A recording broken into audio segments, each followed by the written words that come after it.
റുബൂബിയത്തിനെ മാത്രം സ്ഥിരീകരിച്ചാൽ പോരാ, ഉറപ്പിച്ചാൽ പോരാ.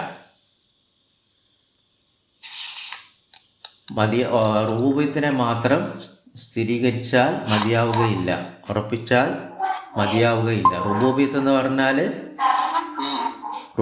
എന്ന് പറഞ്ഞാൽ അള്ളാഹുവാണ് രക്ഷിതാവ്, അള്ളാഹുവാണ്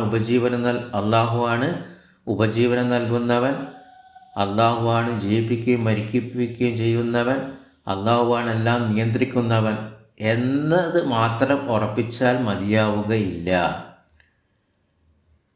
ഇങ്ങനെ പറഞ്ഞാൽ മതിയാവുകയില്ല. എൻ്റെ റബ്ബ് അള്ളാഹുവാണ്, അവനാണ് എന്നെ അവൻ്റെ അനുഗ്രഹങ്ങൾ കൊണ്ട് പരിപാലിക്കുന്നത്. ഇങ്ങനെ പറഞ്ഞാൽ ഇത് മതിയാവുകയില്ല. നീ അംഗീകരിക്കണം, അടിമത്വവും അള്ളാഹുവിനും അവനും മാത്രമാണ്.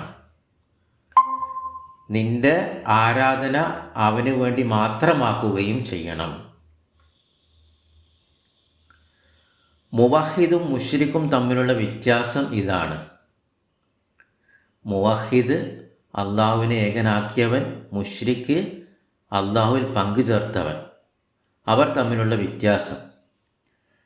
മുവഹിദ് അള്ളാഹുവിൻ്റെ റുബൂബിയത്തിനെ സ്ഥിരീകരിക്കുന്നു, ഉറപ്പിക്കുന്നു.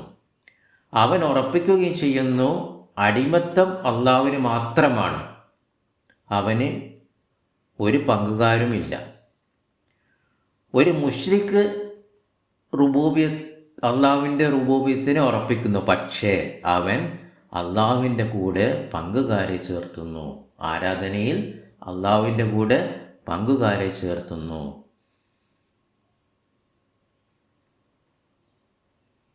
അവൻ്റെ കൂടെ യാതൊന്നും സൃഷ്ടിക്കാത്ത, ഉപജീവനം നൽകാത്ത, യാതൊന്നും ഉടമസ്ഥപ്പെടാത്തവരെ പങ്കു ചേർക്കുന്നു.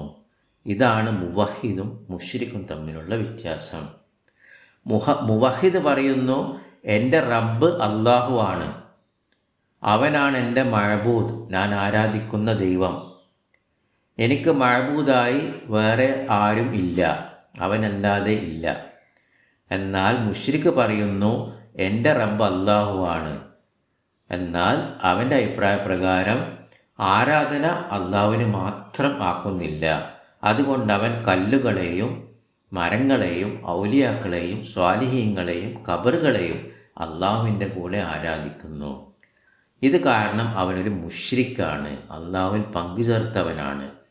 അവൻ അള്ളാഹുവിൻ്റെ റുബൂബിയത്തിനെ അംഗീകരിച്ചുകൊണ്ട് മാത്രം അവന് ഗുണം ചെയ്യുകയില്ല. അത് കാരണമായി അവൻ ഇസ്ലാമിലേക്ക് പ്രവേശിച്ചിട്ടില്ല.